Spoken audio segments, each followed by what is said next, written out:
हम चारों सीटें जीतेंगे और हम उन सबका शुक्रिया अदा करते हैं जिन्होंने हमें एक्सटेंड सपोर्ट किया। पीडीपी ने किया, कांग्रेस हमारे अलाय है, उनका शुक्रिया अदा करते हैं। इंडिपेंडेंट ने किया हुआ है। हमें पूरा यकीन है, पूरी उम्मीद है कि सभी मेंबर्स ने अच्छे से वोट डाला। थोड़ा पैटर्न डिफिकल्ट होता है लेकिन अल्हम्दुलिल्लाह सब ने वोट डाला है और हमारे चारों कैंडिडेट्स की जीत जो है वो तय है।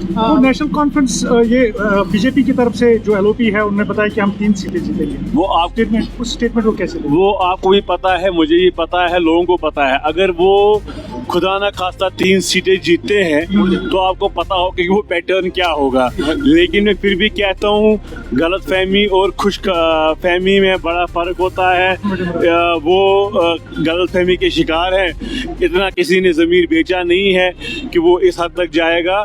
3 नहीं, हम 4 सीटें जीतेंगे। किस पैटर्न की आप बात कर रहे हैं? मैं कह रहा हूँ हॉर्स ट्रेडिंग हो या कोई ईमान बेचने की बात हो, वो जमाने गए जब वहाँ चीजें चलती थी। आज चारों सीटें नेशनल तो पास्ट में भी हमने देखा कहीं एक स्टेट्स में ऐसे इलेक्शंस हुए जहाँ पर बताया जाता था कि बीजेपी हारेगी लेकिन बाद में जीत हासिल हुई। क्या यहाँ पर खास तौर पे जम्मू कश्मीर में राज्यसभा इलेक्शन हमेशा फेयर हुए हैं और कोई गलती नहीं हुई है। बट आज की डेट में जब आप देखते हैं कांग्रेस ने कुछ रिजर्वेशन जाहिर की थी बट वोट एनसी को डाला।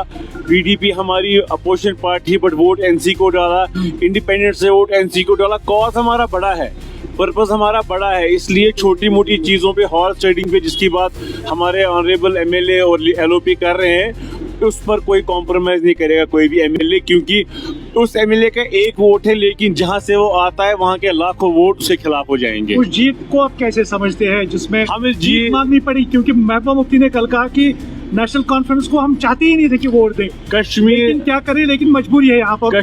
कश्मीर ये एक एमपी बनने की बात नहीं है। कश्मीर कॉज को, कश्मीर अपनी आइडेंटिटी को, अगर कल को यही सपोर्ट हमें एक्सटेंड पीडीपी को करना पड़े किसी मोड पे लाइफ में, मुझे नहीं लगता हम भी कहीं अपने आप को रोक पाएंगे, क्योंकि ये जम्मू कश्मीर के लोगों की बात है, इसमें कोई कॉम्प्रोमाइज नहीं होगा।